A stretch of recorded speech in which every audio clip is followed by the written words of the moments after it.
Assalamualaikum warahmatullahi wabarakatuh. Halo, bertemu kembali dalam video aksi nyata 1.4 tentang diseminasi budaya positif di sekolah dan pembentukan keyakinan kelas. Bersama saya Antoni Rahman SPD, calon guru penggerak angkatan ke-9 dari SMA Negeri 3 Buntok, Kabupaten Barito Selatan, Provinsi Kalimantan Tengah. Video kali ini adalah bentuk implementasi dari rancangan aksi nyata modul 1.4. Adapun yang melatar belakangi kegiatan aksi nyata kali ini adalah belum sepenuhnya pemahaman warga sekolah tentang penerapan konsep inti budaya positif di sekolah, seperti disiplin positif, motivasi perilaku manusia, posisi kontrol guru, pembuatan keyakinan kelas, dan penerapan segitiga restitusi. Jika konsep ini dipahami secara menyeluruh oleh warga sekolah, maka akan terbangun budaya positif yang baik di lingkungan sekolah. Adapun tujuan kegiatan kali ini adalah untuk meningkatkan pemahaman dan pengetahuan guru terkait budaya positif di sekolah. Yang kedua adalah membentuk motivasi intrinsik pada peserta didik dengan pembuatan keyakinan kelas. Tolak ukur aksi nyata 1.4 kali ini adalah terlaksananya diseminasi konsep inti budaya positif di sekolah. Yang kedua adalah terbentuknya keyakinan kelas melalui kegiatan kesepakatan kelas yang dilakukan bersama peserta didik. Lini masa yang akan dilakukan pada kegiatan aksi nyata 1.4 kali ini adalah: yang pertama, berkoordinasi dengan kepala sekolah, wakil kepala sekolah, guru BK, dan rekan sejawat. Yang kedua, melakukan kegiatan diseminasi budaya positif di sekolah. Dan yang ketiga adalah menyusun keyakinan kelas. Sementara dukungan yang dibutuhkan demi terlaksananya aksi nyata 1.4 kali ini adalah dari kepala sekolah, wakil kepala sekolah, guru BK, rekan sejawat, peserta didik, serta perlengkapan untuk membuat keyakinan kelas seperti spidol, post-it, dan lain-lain.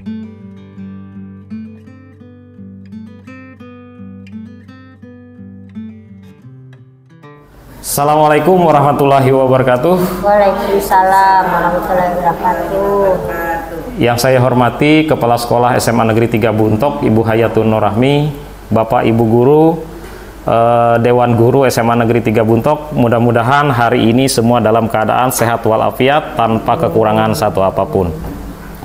Nah, pada kegiatan hari ini saya ucapkan terima kasih kepada Bapak Ibu Guru sekalian yang mana sudah meluangkan waktu untuk mengikuti kegiatan diseminasi budaya positif, yang mana kegiatan ini adalah kegiatan yang berkaitan dengan saya selaku calon guru penggerak angkatan 9 dari SMA Negeri 3 Buntok. Maksud dari kegiatan ini adalah tentang bagaimana kita berbagi praktik baik terkait dengan pembelajaran atau ilmu pengetahuan yang saya dapatkan di dalam kegiatan pendidikan guru penggerak ini.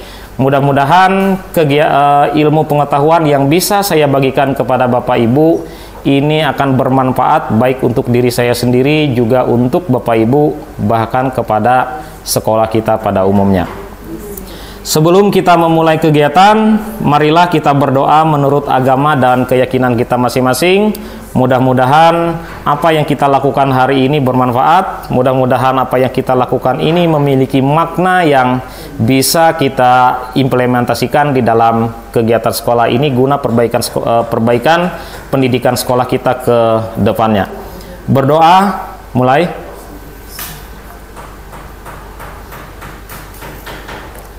Berdoa selesai. Baik Bapak Ibu Guru sekalian, sebelum saya sampaikan terkait dengan paparan yang berhubungan dengan budaya positif di sekolah, marilah kita dengarkan bersama-sama sambutan Kepala Sekolah SMA Negeri 3 Buntok terkait dengan hal kegiatan yang kita lakukan pada pagi hari ini. Kepada Ibu Hayatun Nur Rahmi, waktu dan tempat kami persilakan.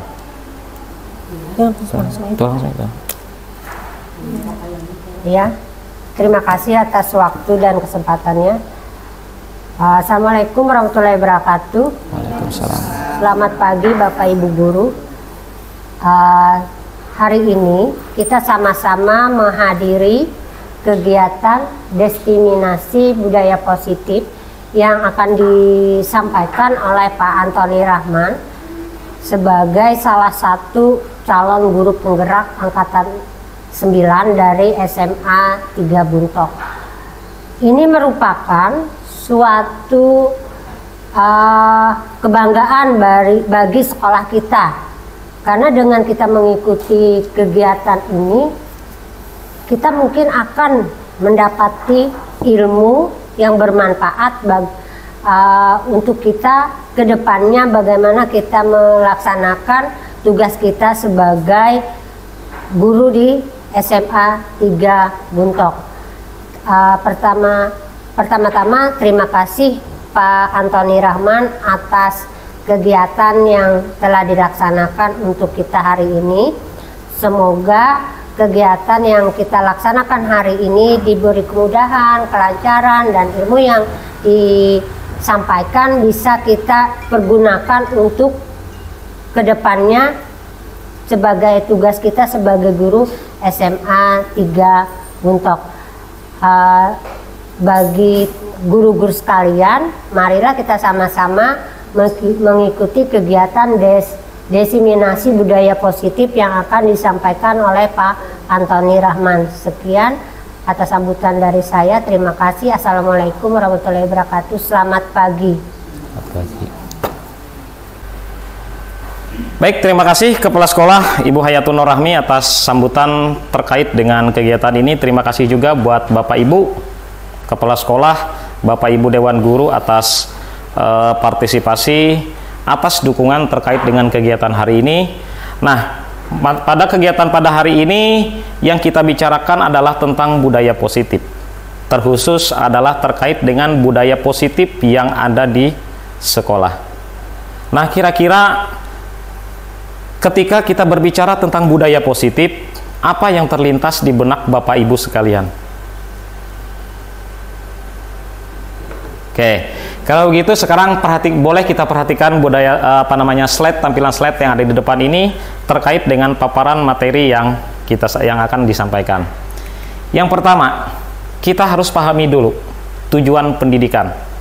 Selama ini kadang-kadang kita selalu berpikir, buat apa sih sekolah siswa? Kenapa kita harus mengatur siswa? Posisi kita selaku guru ini ada di posisi yang mana? Nah, terkait dengan tujuan pendidikan, menurut Ki Hajar Dewantara, ada yang belum kenal dengan Ki Hajar Dewantara? Bapak Pendidikan Indonesia.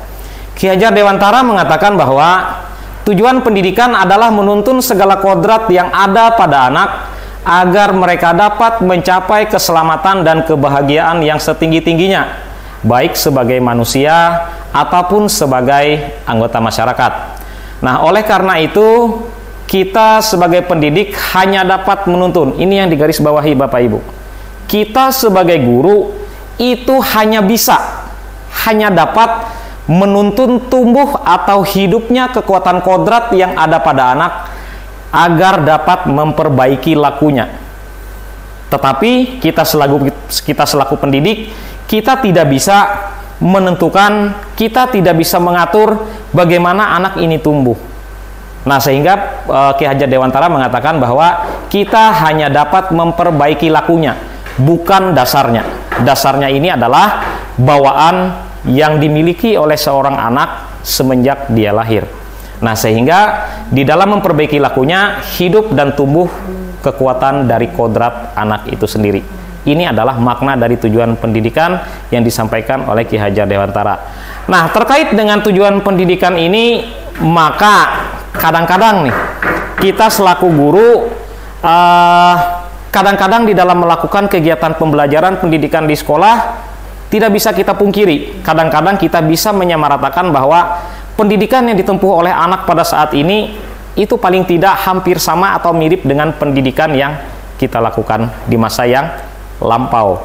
Sehingga ini akan tergambar di tindakan perbuatan yang kita lakukan di dalam proses kegiatan pendidikan itu sendiri. Padahal realitanya yang sebenarnya pendidikan itu sifatnya adalah fleksibel. Kenapa saya katakan fleksibel? Karena pendidikan itu harusnya disesuaikan dengan kodrat alam dengan kodrat zaman daripada peserta didik itu sendiri.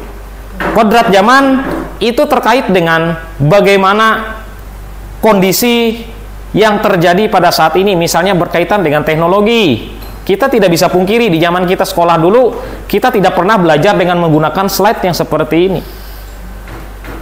Nah, di masa yang sekarang teknologi sudah berkembang, apalagi saat ini ada yang disebut dengan teknologi AI atau artificial intelligence. Ini sangat membantu kegiatan kita selaku guru, sehingga kodrat zaman pada anak pada saat ini menempuh pendidikan itu bisa terpenuhi.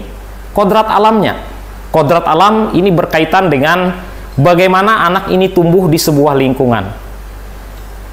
Kodrat zaman seorang anak itu kalau di dalam sebuah teori yang disampaikan oleh lembaga pendidikan yang fokus terhadap kegiatan pendidikan itu seperti gunung es. Gunung es yang tumbuh itu hanya yang terlihat sekitar 20%. Sementara yang 80%-nya itu tidak terlihat. Nah, yang 80% ini yang berada pada dasarnya. Ini adalah zaman alam daripada anak itu sendiri, kodrat alam dari anak itu sendiri. Yang ditampilkan 20% itu hanyalah gambaran dari apa yang ia dapatkan dari 80% tumbuh kembang anak itu terhadap alam atau lingkungan di mana ia tumbuh kembang.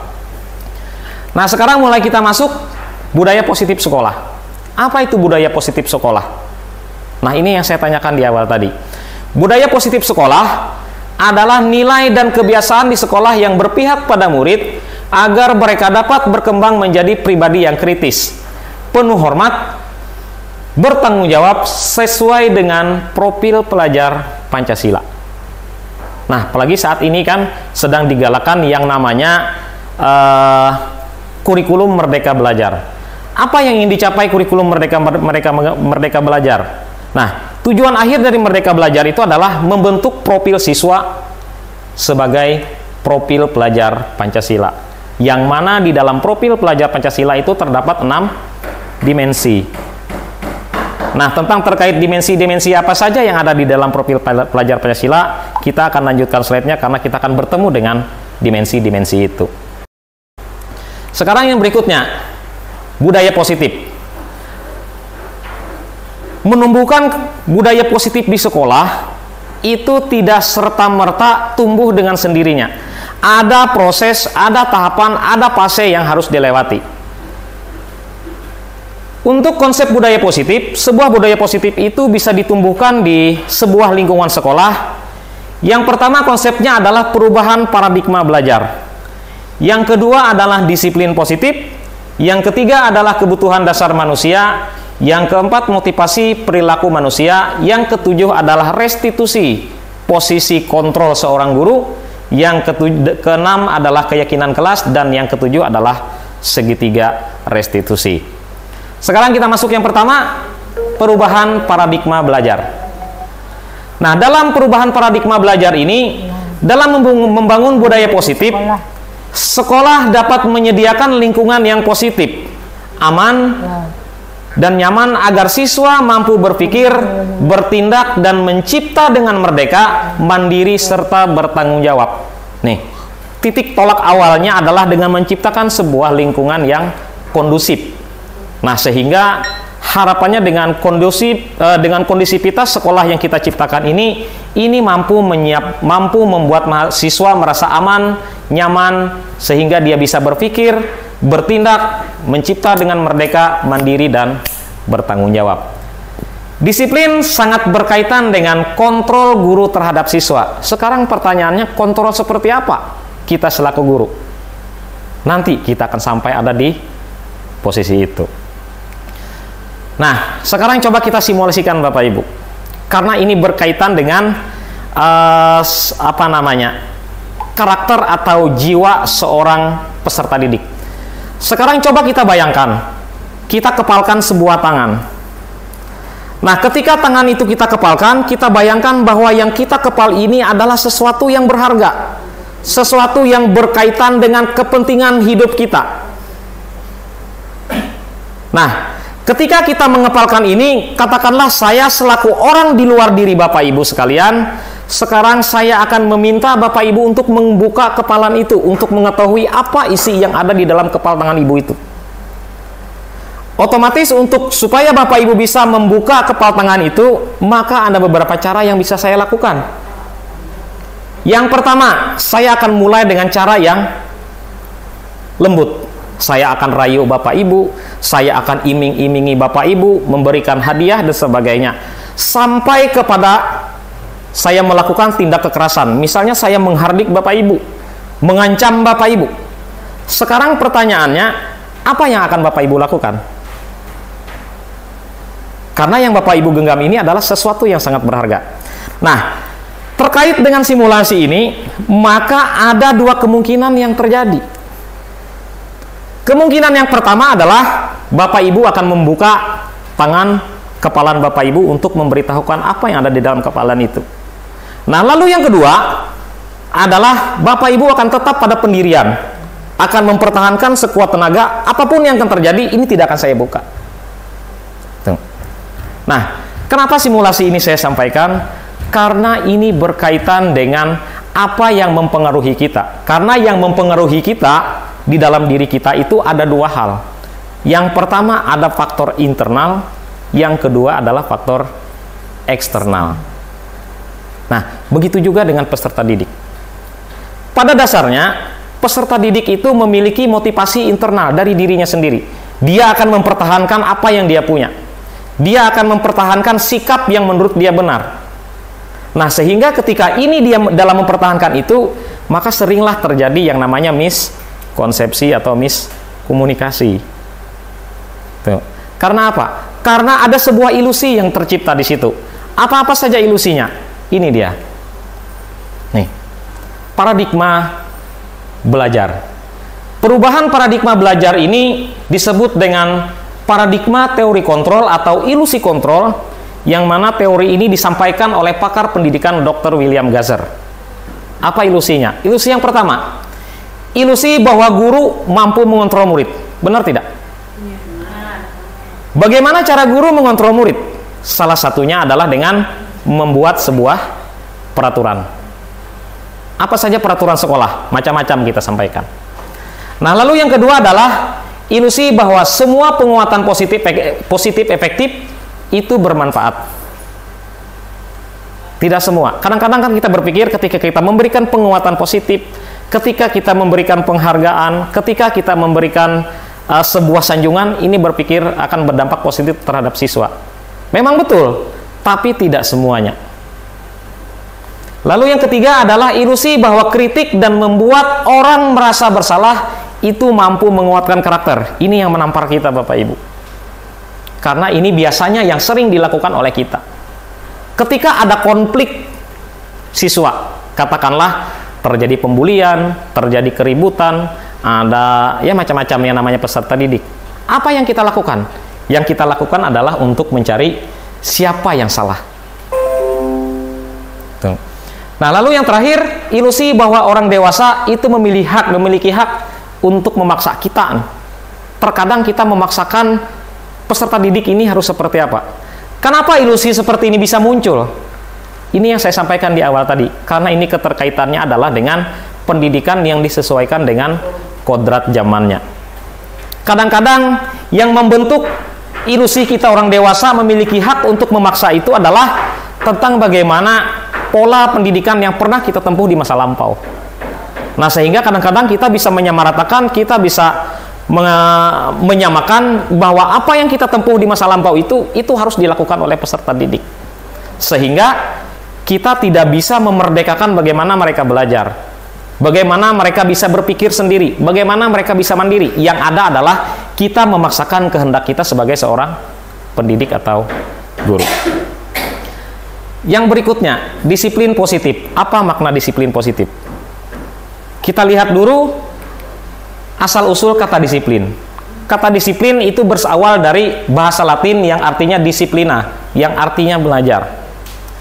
Nah, makna belajar di dalam bahasa Latin ini pada mulanya itu adalah berkonotasi dengan disiplin dari murid seorang ahli filsuf pada zaman itu, yaitu Socrates dan Plato.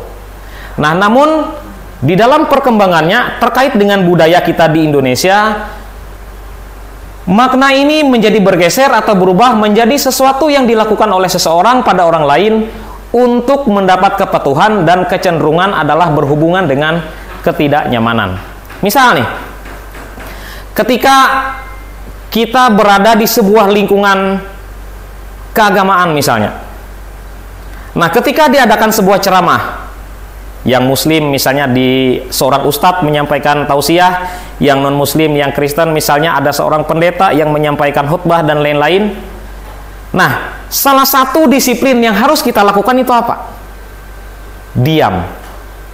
Karena makna diam itu terkait dengan profil yang disampaikan atau kesepakatan kelas yang disampaikan, yaitu berkaitan dengan bagaimana kita menghargai orang lain, bagaimana kita berkomitmen terhadap situasi, dan lain-lain. Nah, ketika kita ingin bicara, sementara ketetapannya kita harus diam, apa yang kita rasakan? Ada rasa ketidaknyamanan. Makanya ketika kita berbicara tentang sebuah kedisiplinan, maka itu akan memunculkan rasa ketidaknyamanan. Begitu juga dengan peserta didik kita. Nah, yang berikutnya, disiplin adalah kemampuan memerintah diri sendiri dalam mengontrol dan menguasai diri untuk memilih tindakan yang mengacu pada nilai-nilai yang kita hargai, dengan penuh tanggung jawab tanpa terperintah orang lain. Ini pada prinsipnya. Nah, disiplin ini sebenarnya adalah sebuah tindakan yang mana tindakan itu muncul dari intrinsik atau dari dalam diri kita sendiri, sehingga itu memerintahkan kita untuk melakukan kontrol, memerintahkan kita untuk menguasai diri, sehingga setiap tindakan yang kita lakukan itu ada di dalam koridor-koridor atau nilai-nilai kebajikan universal yang kita yakini. Apa-apa saja nilai kebajikan yang kita yakini, setiap orang itu akan berbeda. Nilai yang kita hargai adalah nilai-nilai kebajikan universal atau sifat positif yang menjadi tujuan mulia yang ingin dicapai setiap individu, yaitu nilai-nilai dalam profil Pancasila. Ini terkait dengan pendidikan. Yang berikutnya adalah berbicara tentang kebutuhan dasar manusia. Apa itu kebutuhan dasar manusia?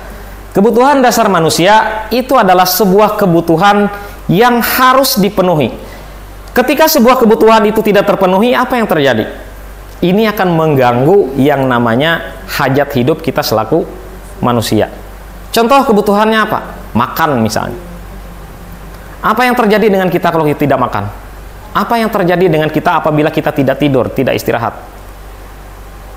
Kesimpulan akhirnya adalah apabila kebutuhan dasar yang namanya kebutuhan dasar manusia ini tidak terpenuhi, maka yang terjadi adalah ini bisa mengganggu setiap rutinitas atau kegiatan kita di dalam mengarungi kegiatan-kegiatan di sehari-hari.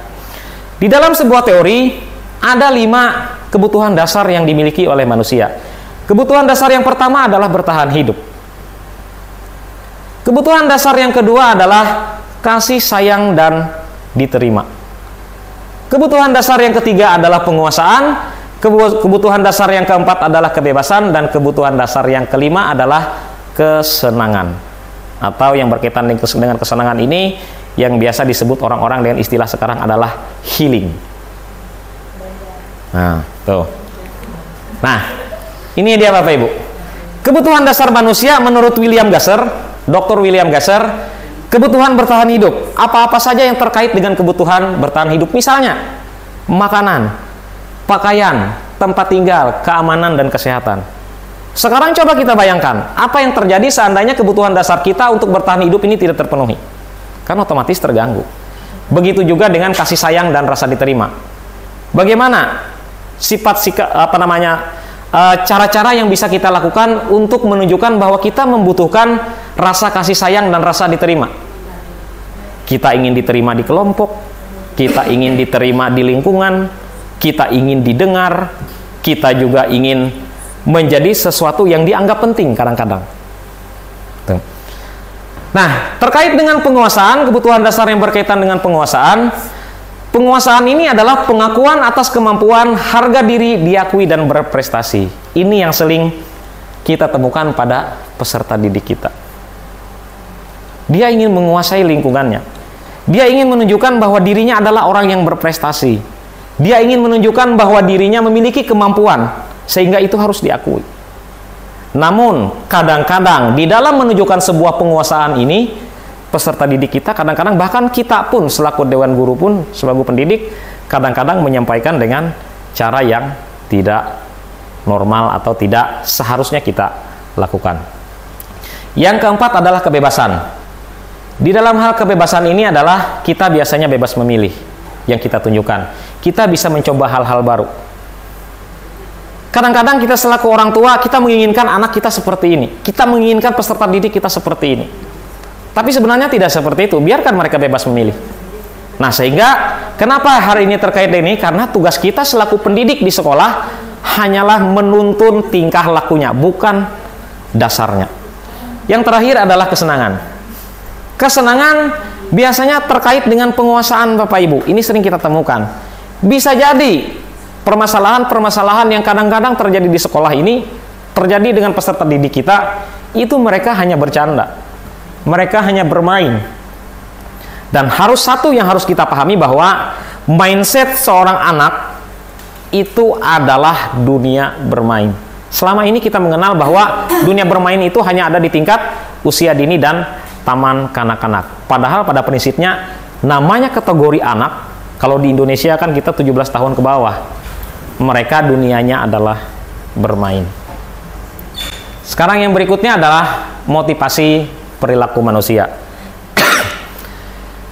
Motivasi perilaku manusia ini ada dua Bapak Ibu.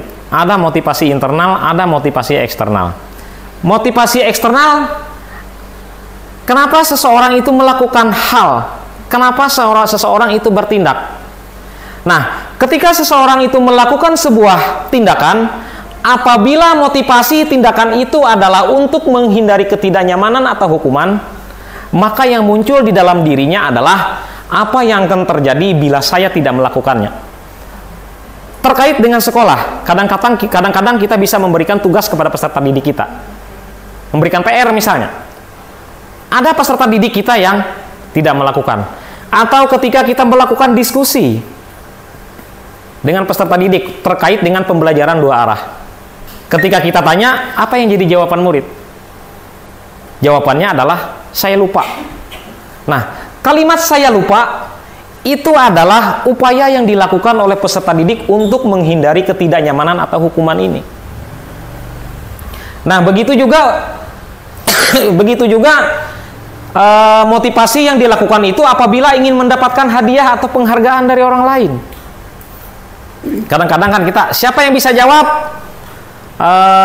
pertanyaan yang diberikan oleh Bapak Ibu Guru, maka hadiahnya es 1 bungkus misalnya. Nah, apabila motivasinya seperti itu, maka motivasi yang dilakukan oleh peserta didik kita ataupun diri kita sendiri itu adalah motivasi eksternal atau motivasi yang awalnya atau sumbernya berasal dari luar dirinya. Padahal di dalam pendidikan yang mau kita tuju adalah motivasi internalnya. Kenapa motivasi internalnya? Karena motivasi internal ini akan memunculkan peserta didik, akan memunculkan seseorang untuk menjadi orang yang menekankan, menginginkan, dan menghargai diri sendiri sesuai dengan nilai-nilai apa yang mereka yakini. Ini yang mau kita tuju sebenarnya. Tuh. Berikutnya adalah ini Bapak Ibu. Teori hukuman, konsekuensi, dan restitusi. Sama nggak hukuman dengan konsekuensi? Berbeda. Ya. Nah nih, apa itu hukuman? Hukuman adalah tindakan yang bersifat tidak terencana atau tiba-tiba, sehingga anak tidak tahu apa yang akan terjadi atau tidak dilibatkan. Biasanya hukuman itu bentuknya bisa berupa fisik dan psikis. Sementara konsekuensi adalah tindakan yang bersifat terencana atau disepakati. Konsekuensi yang dilakukan biasanya sudah dibahas dan disetujui oleh kedua belah pihak, dalam hal ini adalah murid dan guru. Nah, sehingga ketika konsekuensi yang diberikan murid dibuat tidak nyaman untuk jangka waktu yang pendek. Sementara restitusi adalah proses kolaboratif yang mengajarkan murid untuk mencari solusi sendiri dan membantu murid berpikir untuk memperbaiki kesalahannya. Mungkin Bapak Ibu ingat kemarin ketika terjadi sesuatu di sekolah kita, saya menyampaikan kepada peserta didik, sekarang apa yang mau kamu lakukan untuk memperbaiki kesalahan yang sudah kamu lakukan? Apa jawaban peserta didik? Jawabannya adalah terserah Bapak Ibu. Lalu saya jawab, yang membuat kesalahan adalah diri kalian sendiri. Jadi untuk mencari solusinya adalah diri kalian sendiri. Sekarang pertanyaannya, bagaimana restitusi itu? Nanti akan sampai di posisi itu. Ini adalah teori yang berkaitan dengan hukuman, konsekuensi, dan restitusi. Nah, perhatikan konten ini Bapak Ibu, daftar tabel ini.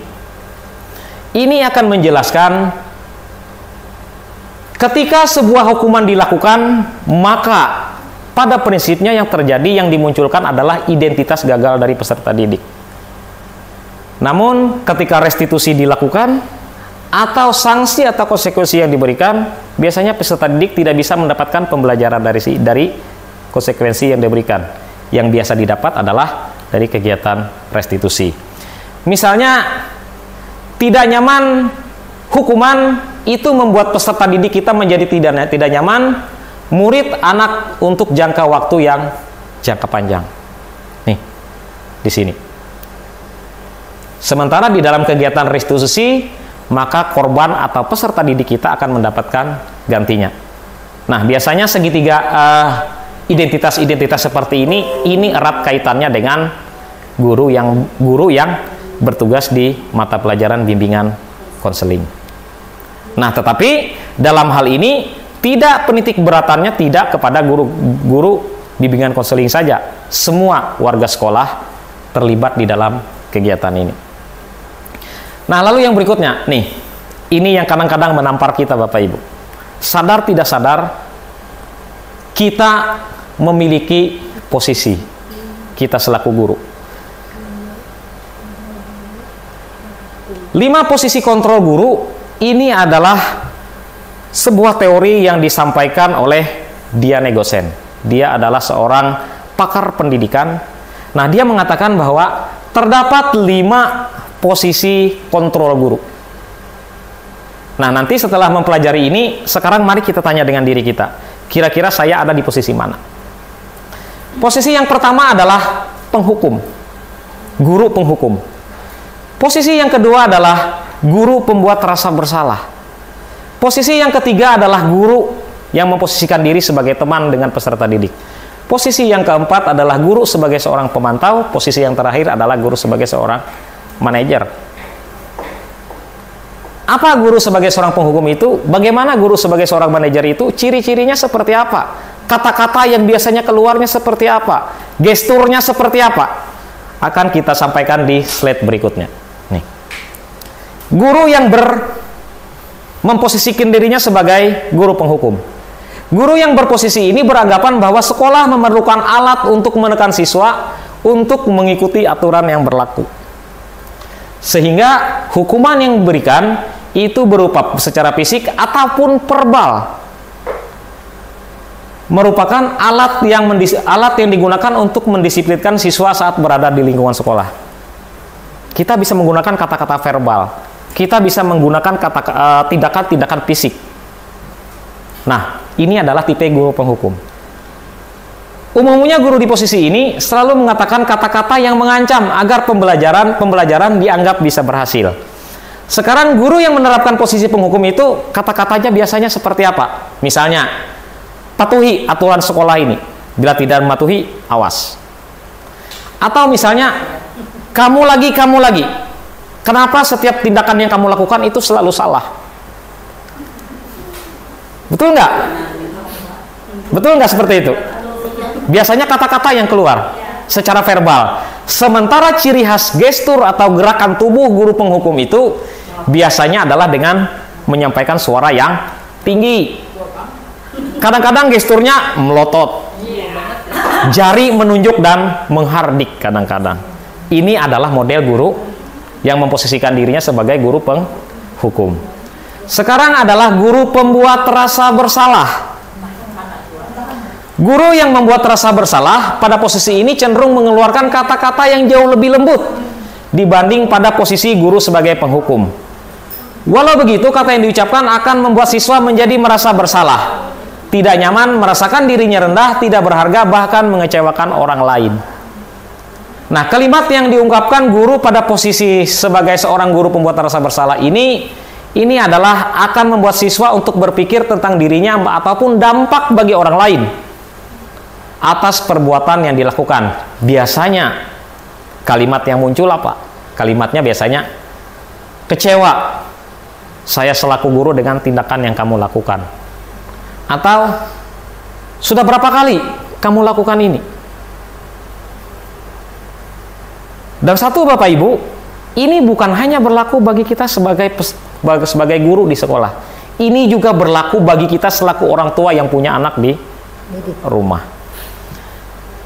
Di posisi ini, murid akan memiliki penilaian diri yang buruk tentang diri mereka sendiri, dampak psikologisnya. Sehingga mereka merasa tidak berharga dan telah mengecewakan orang yang disayanginya. Biasanya, ciri khas pembuat rasa bersalah itu katanya agak sedikit. Biasanya yang dilakukannya adalah memelas, halus, sedih. Gesturnya kadang-kadang menyampaikan wajah yang agak lesu.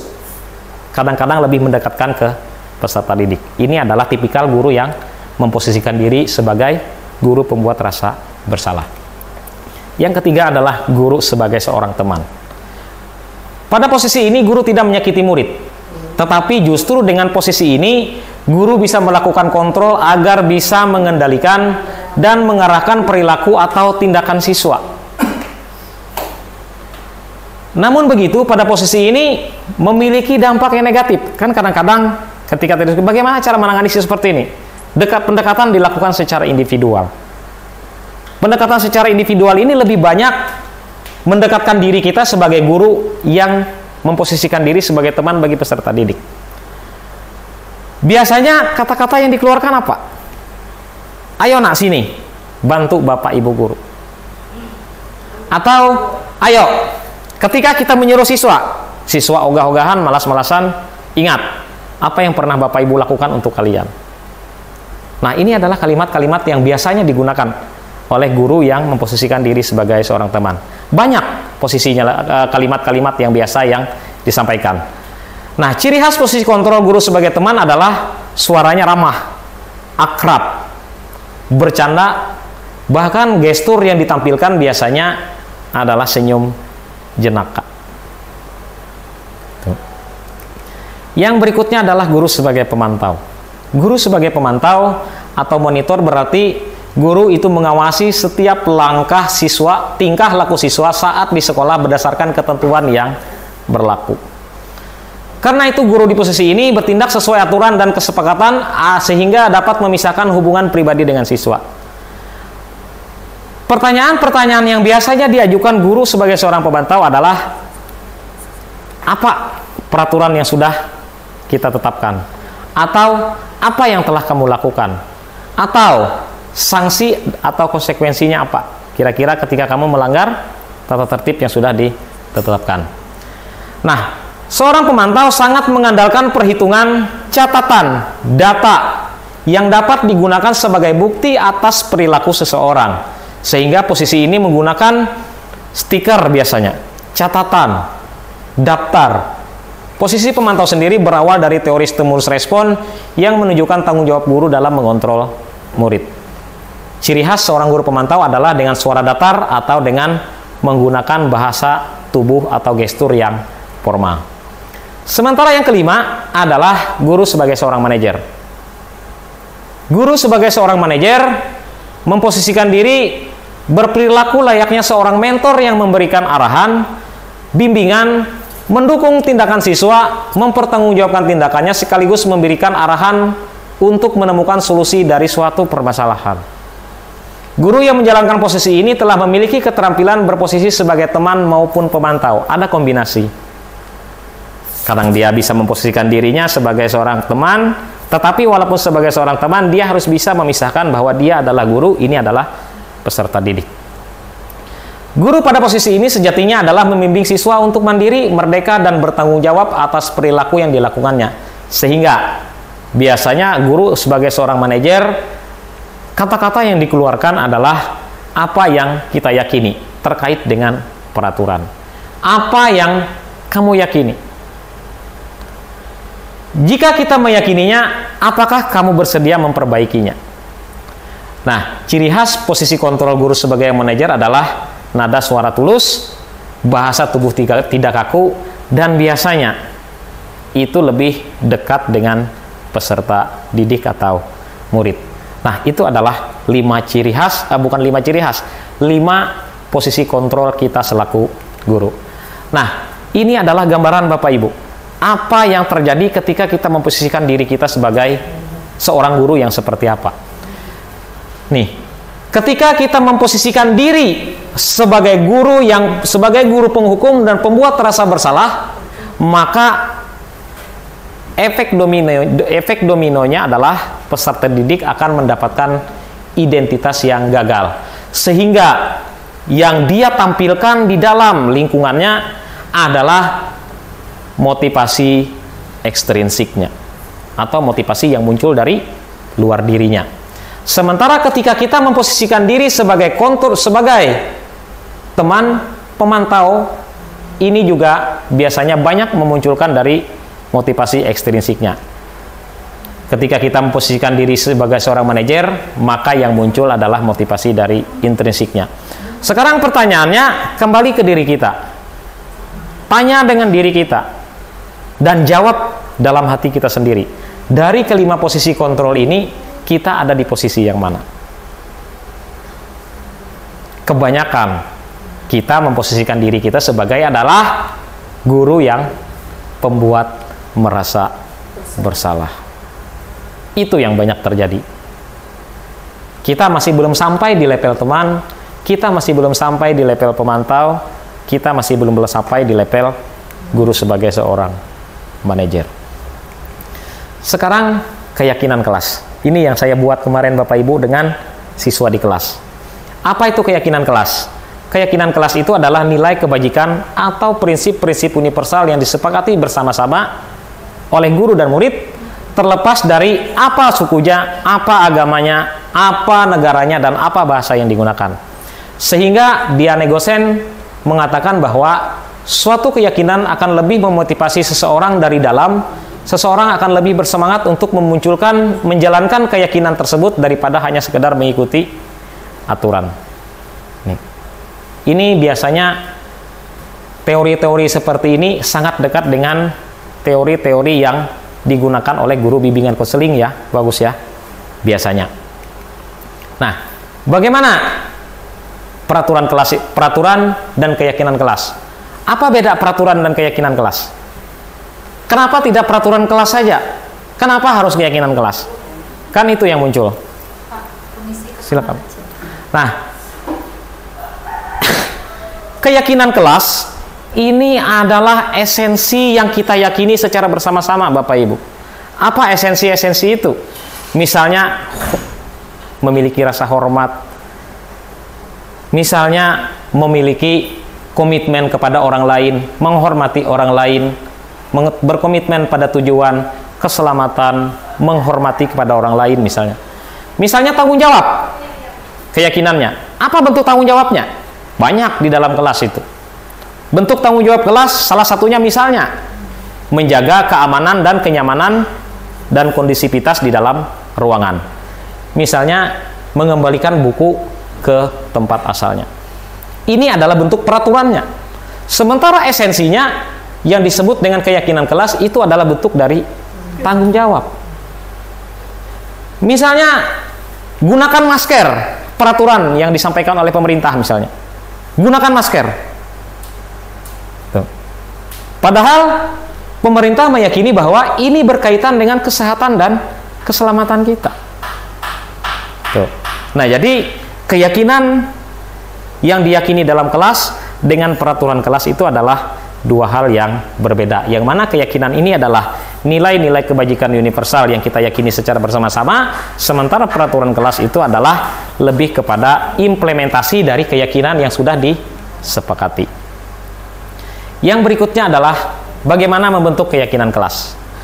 Keyakinan kelas itu tidak mesti harus mencakup semua dimensi ini, Bapak Ibu. Tergantung kesepakatan di dalam kelas antara guru dengan murid. 1 boleh nggak keyakinan kelasnya? Boleh. 2 boleh nggak? Boleh. 100 boleh nggak? Boleh. Yang penting disepakati secara bersama-sama. Bagaimana membentuk keyakinan kelas? Keyakinan kelas itu bersifat abstrak daripada peraturan yang lebih rinci dan konkret. Keyakinan kelas itu biasanya berupa pernyataan-pernyataan universal seperti keselamatan, tanggung jawab, komitmen terhadap tujuan, dan lain-lain. Pembentukan keyakinan kelas biasanya tidak terlalu banyak sehingga mudah diingat dan dipahami oleh semua warga kelas. Dan sebaiknya keyakinan kelas itu adalah sesuatu yang dapat diterapkan dalam lingkungan sekolah. Semua warga kelas hendaknya ikut berkontribusi dalam pembuatan keyakinan kelas lewat kegiatan curah pendapat dan bersedia meninjau kembali keyakinan kelas itu dari waktu ke waktu. Artinya bahwa ketika dibentuk keyakinan kelas hari ini, besok atau lusa tidak bisa dipantau lagi atau tidak bisa disepakati lagi, tidak. Boleh dilakukan secara kontinu. Mau 1 minggu ke depan, mau 2 minggu ke depan, mau 1 bulan ke depan, silakan. Kadang-kadang mungkin nanti keyakinan kelas itu nanti mungkin bisa ada yang ditambah, bisa juga ada yang dikurang. Nah, segitiga restitusi. Segitiga restitusi ini Bapak Ibu berkaitan dengan bagaimana cara kita menyikapi setiap perilaku yang dilakukan oleh peserta didik. Segitiga restitusi ini adalah sebuah proses yang dijalankan guru ataupun kita selaku orang tua di rumah untuk dapat menghasilkan anak atau murid yang mandiri dan bertanggung jawab. Penekanan di dalam segitiga restitusi ini adalah bukan sebuah penebusan kesalahan, melainkan sebuah proses untuk menciptakan suatu kondisi bagi murid untuk memperbaiki kesalahan yang mereka lakukan sehingga bisa kembali pada kelompok mereka dengan karakter yang kuat. Sekarang tahapan segitiga restitusi. Segitiga restitusi itu Bapak Ibu terdiri dari tiga tahapan. Tahapan yang pertama adalah menstabilkan identitas. Di dalam menstabilkan identitas ini biasanya ini akan memunculkan makna-makna seperti bahwa di dunia ini tidak ada manusia yang sempurna. Atau ketika kita melakukan sebuah kesalahan itu adalah hal yang manusiawi. Yang kedua adalah validasi tindakan yang salah. Di dalam validasi tindakan salah, biasanya yang kita lakukan adalah bukan mencari kenapa kamu melakukan itu, tapi yang kita lakukan adalah apa hal yang mendasari anak itu sehingga dia melakukan itu. Nah, biasanya di dalam validasi tindakan salah yang salah ini adalah tindakan yang dilakukan oleh guru untuk memvalidasi kira-kira kebutuhan apa yang dibutuhkan oleh peserta didik itu. Apakah kebutuhannya berkaitan dengan penguasaan? Apakah kebutuhannya berkaitan dengan kesenangan? Apakah kebutuhan yang dibutuhkan peserta didik itu adalah berkaitan dengan bersenang-senang? Ini yang harus digali, yang harus divalidasi. Yang ketiga adalah menanyakan keyakinan. Menanyakan yang keyakinan ini Bapak Ibu terkait dengan keyakinan kelas yang sudah disepakati atau keyakinan sekolah yang sudah disepakati. Nah, sehingga ketika di dalam tahap ini yang kita cari adalah untuk melakukan feedback kepada peserta didik. Apakah dia masih ingat dengan keyakinan yang sudah disepakati? Apakah apakah bayangan tentang kelas yang ideal? Makanya kemarin saya melakukan sebuah simulasi untuk membentuk keyakinan kelas ini. Saya memberikan kesempatan kepada peserta didik. Kalian kelas ini maunya seperti apa? Macam-macam yang mereka sampaikan. Nah, nih tahapannya. Di dalam tahapan menstabilkan identitas, yang kita lakukan adalah kita harus meyakini bahwa pada tahap ini membuat kesalahan adalah bagian dari proses pembelajaran. Sehingga ketika kita meyakini ini, maka ini akan merubah mindset kita. cara berpikir kita. Cara berpikir kita akan bergeser dari identitas gagal ke identitas sukses. Kita yang menempatkan posisi diri kita sebagai guru penghukum, sebagai guru yang membuat rasa bersalah, ini akan membuat kita bergeser menjadi guru sebagai seorang guru pemantau atau guru yang berposisikan diri sebagai seorang manajer. Yang kedua adalah memvalidasi tindakan yang salah. Pada langkah ini apa yang dilakukan? Yang dilakukan adalah kita harus memahami kebutuhan dasar yang mendasari tindakan anak sehingga berbuat salah. Ingat, seperti yang saya sampaikan di awal tadi, bahwa kebutuhan dasar manusia itu ada 5. Kebutuhan bertahan hidup, kebutuhan rasa kasih sayang dan rasa diterima, kebutuhan bersenang-senang, kebutuhan terhadap penguasaan, dan kebutuhan terhadap apa tadi? Ya, kebutuhan itulah kurang lebih. Nah, nih, yang terakhir adalah menstabilkan identitas. Menstabilkan identitas ini berdasarkan identitas, menanyakan keyakinan. Menanyakan keyakinan, prosesnya adalah peserta didik akan diajukan pertanyaan-pertanyaan yang bermakna untuk memunculkan motivasi intrinsiknya. Sehingga pertanyaan-pertanyaan ini mampu mengaitkan keyakinan dengan tindakan yang salah. Nih, ini adalah 3 tahapan segitiga restitusi tadi Bapak Ibu, yaitu menstabilkan identitas, validasi tindakan salah, dan menanyakan keyakinan. Nah, jadi itu Bapak Ibu ilmu pengetahuan yang saya dapatkan di dalam kegiatan guru penggerak. Besar harapannya nanti mudah-mudahan apa yang sudah saya sampaikan di hari ini bisa kita pahami bersama, bisa kita terapkan bersama-sama untuk pendidikan yang lebih baik ke depannya. Saya kira saya cukupkan dulu apa yang bisa saya sampaikan hari ini. Terima kasih atas perhatian Bapak Ibu. Nanti setelah ini akan ada sesi tanya jawab. Mungkin ada hal-hal yang masih perlu Bapak Ibu kembangkan, ada hal-hal yang perlu Bapak Ibu tebalkan. Mari kita diskusikan, mari kita cari solusinya secara bersama-sama. Demikian yang bisa saya sampaikan. Cukup sekian. Assalamualaikum warahmatullahi wabarakatuh.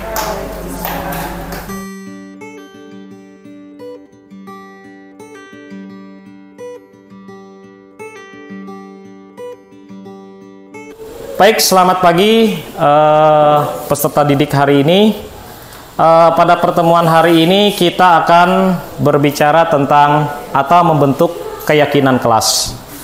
Apa itu keyakinan kelas? Maka mari kita perhatikan slide yang ada di depan ini. Nah, jadi nanti di dalam penyusunan slide di dalam penyusunan keyakinan kelas itu nanti Bapak akan bagikan yang namanya post-it buat kalian seperti ini. Nah, yang mana nanti di dalam post-it ini kalian boleh tuliskan. Nah, setelah kalian tuliskan, maka kita akan tempelkan di sini untuk kita sepakati bersama dan kita sampaikan sama-sama, ya. Nah, untuk mempermudah kalian memahami apa itu keyakinan kelas, maka perhatikan apa yang dimaksud dengan keyakinan kelas, ya. Nah, baik. Yang pertama, keyakinan kelas. Apa itu keyakinan kelas?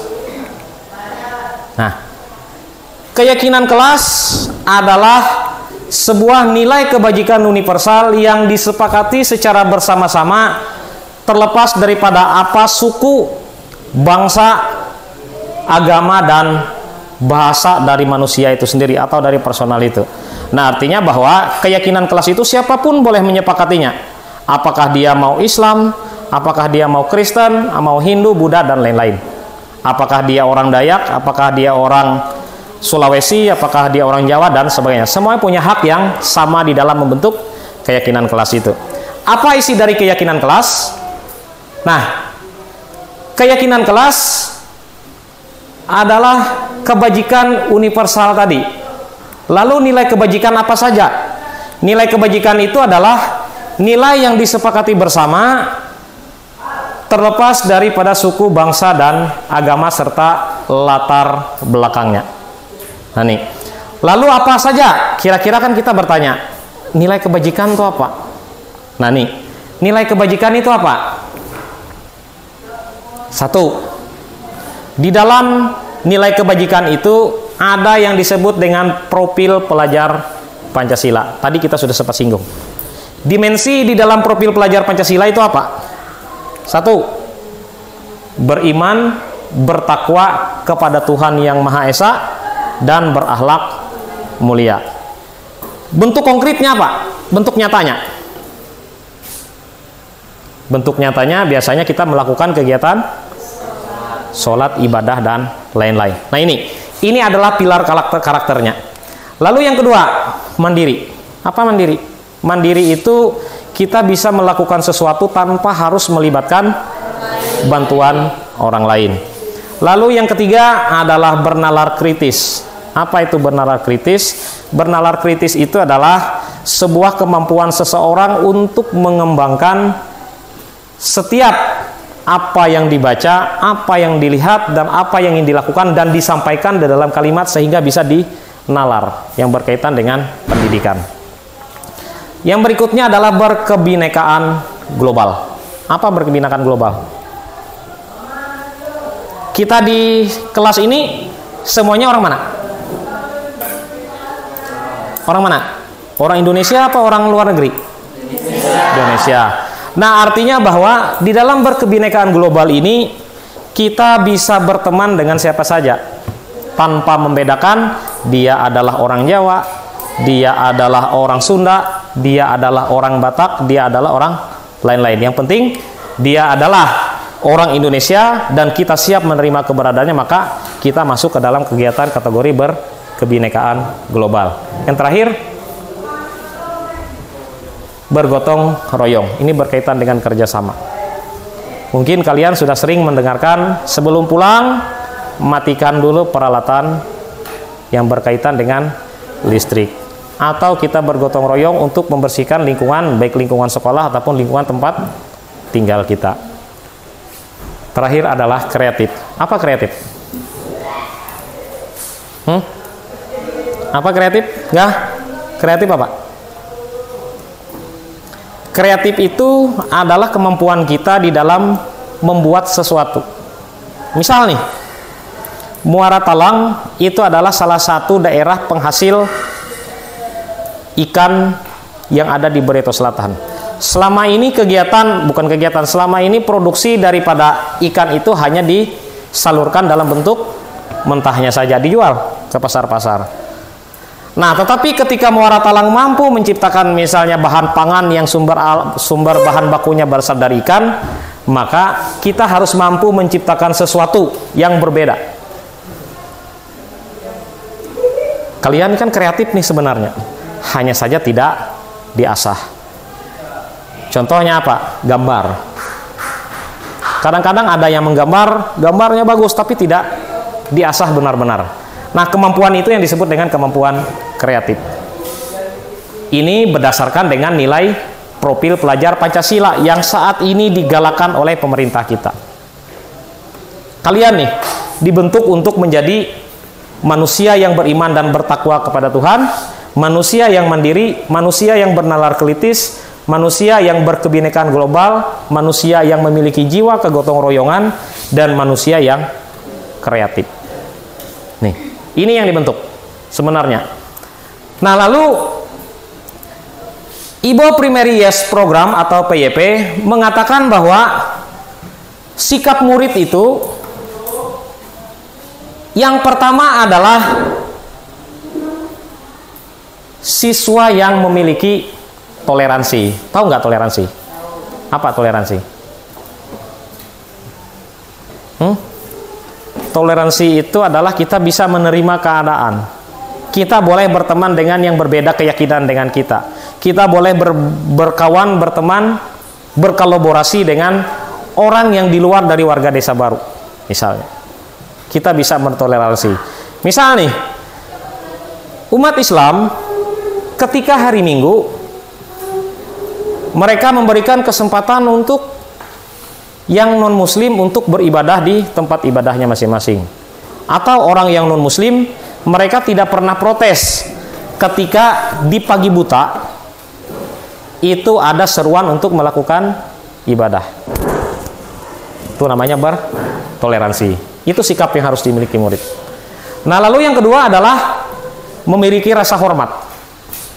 Rasa hormat itu bukan hanya yang ada di dalam lingkungan sekolah ini saja. Hormat terhadap sesama teman, hormat dengan guru, hormat dengan orang tua di rumah, hormat dengan lingkungan orang-orang yang ada di lingkungan kita. Ini yang namanya rasa hormat. Yang ketiga adalah integritas. Berintegritas itu adalah orang yang bisa bertanggung jawab. Tadi Bapak sudah sempat singgung dengan kalian. Perbedaan antara tidak tahu dengan lupa atau tidak ingat kan tipis. Kenapa? Karena sifat dasarnya adalah ketika kita mengatakan kita tidak tahu, mungkin kita akan dapat hukuman. Betul nggak? Tapi kalau kita katakan kita lupa, itu adalah salah satu cara kita untuk menghindari hukuman itu tadi. Nah, makanya kita harus berintegritas, berkomitmen. Kita harus berkomitmen jadi orang. Sebagai seorang manusia, kita harus berkomitmen untuk jadi manusia yang lebih baik. Sebagai manusia, kita harus berkomitmen untuk menjadi seseorang yang lebih baik daripada hari kemarin. Itu komitmen kita. Misalnya. Lalu yang keempat adalah mandiri. Tadi sudah. Sekarang menghargai. Membuli itu menghargai teman nggak? Tidak. Hah? Tidak. Tuh. Masuk ke dalam ruangan tanpa mengetuk pintu, tanpa mengucapkan salam di rumah, menghormati orang tua di rumah tidak? Tidak. Menghargai tidak? Tidak. Nah, maka menghargai itu bentuknya seperti itu. Itu harus kita lakukan. Lalu yang berikutnya adalah antusias. Antusias itu rasa keingintahuannya lebih besar. Contoh nih, kalau turun sekolah, sedikit siswa yang antusias. Bila gotong royong di lingkungan, sedikit yang antusias untuk mengikuti itu. Tapi bila ada acara di malam hari, hampir seluruh warga antusias untuk menyaksikan atau menonton. Makanya antusias itu adalah keinginan kita yang lebih besar untuk melakukannya. Yang terakhir adalah empati. Empati itu berkaitan dengan bagaimana kita menghargai perasaan orang. Misal, ketika ada orang tua kita yang sedang dalam kesusahan, jangan diolok-olok. Kalau kita mengolok-olok, berarti kita tidak memiliki rasa empati terhadap orang itu. Yang berikutnya adalah keingintahuan. Keingintahuan tadi berkaitan dengan, di dalam profil pelajar Pancasila tadi adalah berkaitan dengan berkreasi dan lain-lain. Kreativitas, kerjasama, percaya diri, dan komitmen. Ini adalah sikap murid yang disampaikan yang harusnya dimiliki oleh murid seperti yang disampaikan oleh IBO Primary Years Program. Lalu pilar karakternya seperti apa? Nah, Indonesian Heritage Foundation atau IHF itu mengatakan bahwa ada 9 karakter yang harus dimiliki kita sebagai manusia. Baik kita sebagai manusia yang hidup di dalam lingkungan ataupun kita yang hidup di lingkungan sekolah sebagai murid. Apa saja 9 karakter itu? Yang pertama adalah cinta Tuhan dan segenap ciptaannya. Lalu yang kedua adalah kemandirian dan tanggung jawab. Yang keempat, ketiga adalah kejujuran, amanah, dan diplomatis. Yang selanjutnya hormat dan santun. Yang berikutnya dermawan, suka menolong dan gotong royong, percaya diri, kreatif dan pekerja keras, kepemimpinan dan keadilan, baik hati dan rendah hati, serta toleransi, kedamaian, dan kesatuan. Nah, sekarang kalau kita kaitkan dimulai dari dimensi profil pelajar Pancasila tadi sampai yang disampaikan oleh IEBO itu tadi sampai kepada Heritage Indonesia tentang 9 pilar ini, ada keterkaitan nggak? Semuanya. Tuntunannya adalah untuk menciptakan manusia yang sebenar-benarnya adalah manusia. Nah, nilai inilah yang akan kita tanamkan sehingga menjadi bentuk keyakinan kelas. Bentuk keyakinan kelas itu nanti akan kita implementasikan sebagai bentuk yang disebut dengan keperaturan kelas. Untuk menjadi manusia yang bertakwa kepada Tuhan Yang Maha Esa. Bentuk konkretnya apa? Sholat, beribadah. Kita muslim semua kan? Sholat dan beribadah. untuk membentuk siswa yang memiliki toleransi. Di sekolah kita ada guru yang non-muslim. Harusnya sikap kita seperti apa? Menghargai setiap yang dilakukan, baik memulai kegiatan pembelajaran dengan berdoa dan lain-lain. Banyak situ. Nah, sekarang yang berikutnya adalah thank you. Apa itu thank you? Terima kasih. Nah, nilai ini tadilah yang mau kita buatkan ke dalam bentuk keyakinan kelas. Paham? Apa itu keyakinan kelas? Nilai-nilai ini yang kita yakini. Kita adalah siswa yang bertoleransi. Kita adalah siswa yang mandiri. Nah, jadi tadi sudah saya sampaikan dengan kalian bahwa kita akan membentuk kelas ini adalah sebagai kelas impian. Kalian maunya seperti apa kelas ini? Apakah kelas ini mau menjadi sebuah kelas yang memiliki toleransi yang tinggi?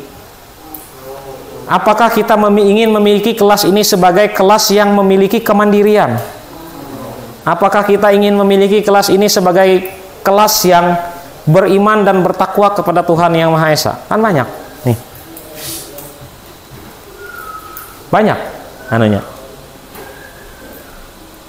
Ini bisa kita implementasikan, ya. Nah, yang berikutnya nanti saya akan berikan apa ini namanya? Post-it ya. Post-it buat kalian. Boleh nanti silakan kalian isi. Kalian mau kelas ini seperti apa untuk kita yakini? Lebih dari 1 boleh nggak? Boleh. Lebih dari 10 boleh nggak? Boleh. Lebih dari misalnya 1 saja boleh nggak? Boleh. Bebas. Silakan. Nanti setelah kalian tulis ini, kita akan tempelkan di sini. Ya. Kita akan tempelkan. Setelah kita tempelkan, maka kita sepakati bersama. Bisa nggak itu kita laksanakan? Paham nggak? Bisa nggak kita laksanakan ini nanti? Tuh. Dagi sehingga nanti ketika ditempel, maka kita akan kondisikan kira-kira ini masuknya bagian mana. Bapak akan pandu, ini masuknya bagian mana. Apakah masuk di toleransi, apakah masuk ke dalam beriman bertakwa, apakah masuk ke dalam kemandirian dan lain-lain. Nah, lalu itu yang kita sepakati. Nah, hasil kesepakatan ini nanti akan Bapak buatkan posternya buat kalian. Sehingga poster itu nanti bisa ditempelkan di kelas ini. Sehingga nanti kalimatnya adalah ini adalah poster bentuk keyakinan kelas 10 IPS 1. Dan keyakinan kelas itu nanti akan kita sepakati berdasarkan apa yang kalian tempel di sini, ya. 1 di sini dulu. Nulisnya gini ya, karena lemnya bagian atas. Tuliskan di sini. Nah, silakan. Kalau kurang boleh ditambah. Kita memiliki beda-beda warna. Pegang. Ini warna kuning. Sekarang yang warna oranye. Pegang. Boleh. Sekarang yang warna oranye sudah selesai. Lalu yang ini warna apa? Hah? Warna, ya warna lah namanya. Ya. Kayak sutra. Andalan ke sutra nih. Yang warna pink. Sampai mana tadi? Sini ya. Boleh kasih temannya di belakang. Sekarang yang warna hijau. 1, 2, 1. 1. 1. Ada yang belum dapat kertas? Post-itnya? Ada yang belum? Ada yang belum dapat? Nah, kalau sudah, Bapak akan kasih kalian waktu 3 menit, cukup ya? 3 menit untuk menulis yang kalian mau di dalam kelas ini seperti apa. Sehingga itu nanti kita sepakati untuk membentuk keyakinan kelas itu. Waktu 3 menit, boleh dimulai. Bebas, mau tulis apa saja. Yang penting bisa kita sepakati untuk menyelenggarakan kegiatan, bukan menyelenggarakan kegiatan, yang penting bisa kita sepakati nanti untuk membentuk sebuah keyakinan kelas di ruangan ini.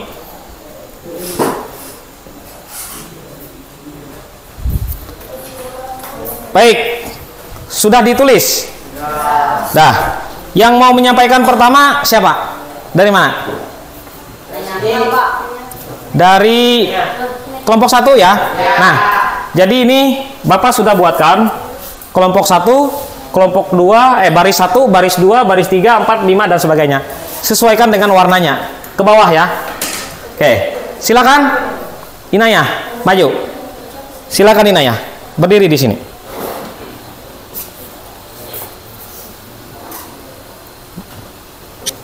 Sampaikan.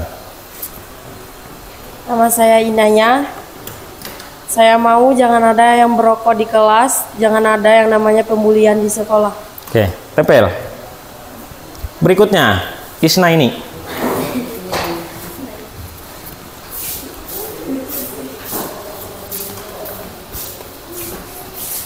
Nama saya Isnani Maulida. Saya ingin menciptakan kelas bersih, aman, tertib, dan damai. Tempel. Udin.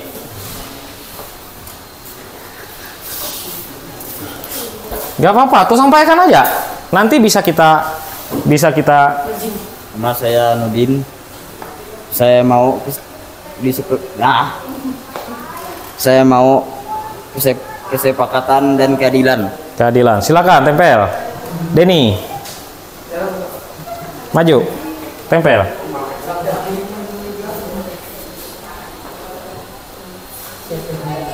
Nama saya Denny. Misalkan kita sepakati ruangan kita ganti warna. Ganti warna. Tempel. Lanjut.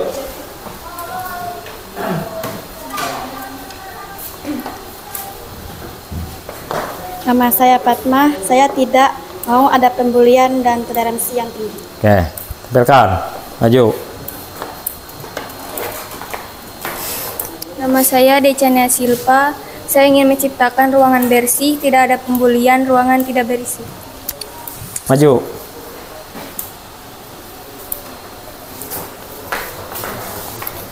Nama saya Herman. Kelas ini saya mau terhindari dari namanya rokok dan kartu. Bel.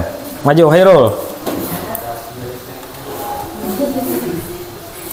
Nama saya Hairul Akmal. Saya mau kelas ini bersih dan sopan, kerjasama baik dan rendah hati. Tempel. Enggak.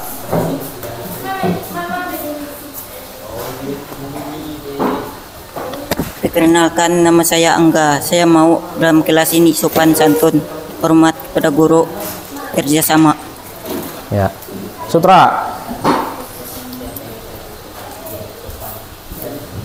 Nama saya Sutra Wijaya Kusuma. Saya ingin kelas ini memiliki kerjasama dan saling menolong. Maju.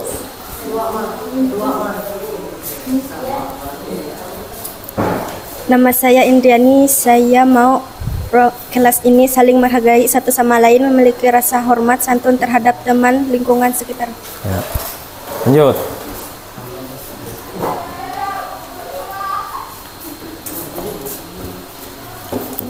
Nama saya Nadia.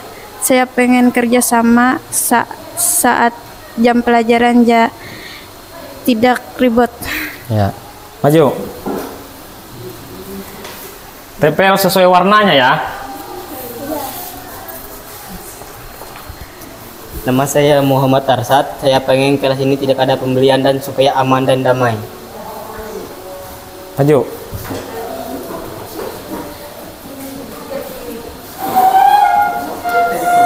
Nama saya Aldi Wangga. Jangan ada yang berkelahi. Tempel. Maju.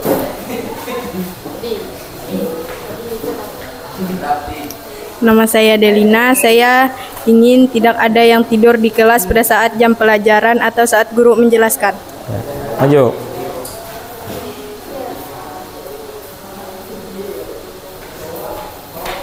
Perkenalkan, nama saya Aksai. Yang saya mau di dalam kelas bersih, aman dan damai. Ini saja dari saya, sekian dan terima kasih. Wassalamualaikum. Tempelkan. Baik. Nih, ini adalah keyakinan yang mau kalian inginkan di kelas ini kan? Sekarang mari kita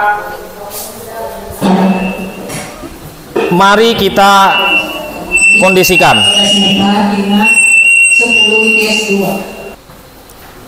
Nah, sekarang ini yang kita sepakati, kelas yang kita sepakati bersama-sama ya. Nih, yang kita sepakati. Satu, apa? Bertoleransi. Kedua, ketiga, keempat, yang kelima, enam, tujuh, 8, 9. Oke. Dari 9 ini ada nggak? Bisa disepakati nggak? Hah? Ada. Nggak. Ini kan kesepakatan kalian semua yang kalian tulis di situ tadi. Nih, yang kalian tulis ini tadi. Ini sumbernya dari sini. Saya nggak mungkin menuliskan ini kalau tidak kalian tulis di situ. Bisa disepakati nggak yang ini? Bisa. Bisa dilaksanakan nggak? Bisa. Nanti kalau ada yang melanggar ini, saya akan tampilkan ini lagi buat kalian. Karena yang membuat ini bukan saya. Yang membuat siapa? Kami. Kalian sendiri kan? Nah, kalian sendiri yang membuatnya. Ya? Tuh. Terkait dengan ini nanti akan saya buatkan, kita akan buatkan apa namanya? Posternya. Poster itu nanti akan saya tampilkan di sini. Nanti mungkin saya titipkan dengan ketua kelas ya. Untuk ketua kelas ya Pak? Radika. Ketua kelas atau sekretaris kelas nanti akan saya titipkan untuk menempelkan keyakinan itu. Ya. Nah, saya kira untuk hari ini saya cukupkan. Kita sudah sepakat terkait dengan keyakinan kelas yang bisa kita sepakati. Saya ulangi, keyakinan kelas yang kita sepakati itu meliputi bertoleransi, menghargai, kerjasama, komitmen, keingintahuan, antusias, integritas, bergotong royong, dan kreatif. Ya. Nah, untuk hari ini saya cukupkan di dalam penyusunan keyakinan kelas ini. Terima kasih atas segala perhatian. Selamat siang dan assalamualaikum warahmatullahi wabarakatuh. Waalaikumsalam warahmatullahi wabarakatuh.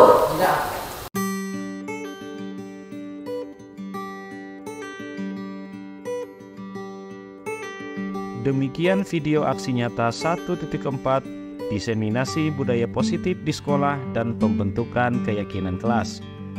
Salam guru penggerak, tergerak, bergerak, dan menggerakkan. Assalamualaikum warahmatullahi wabarakatuh.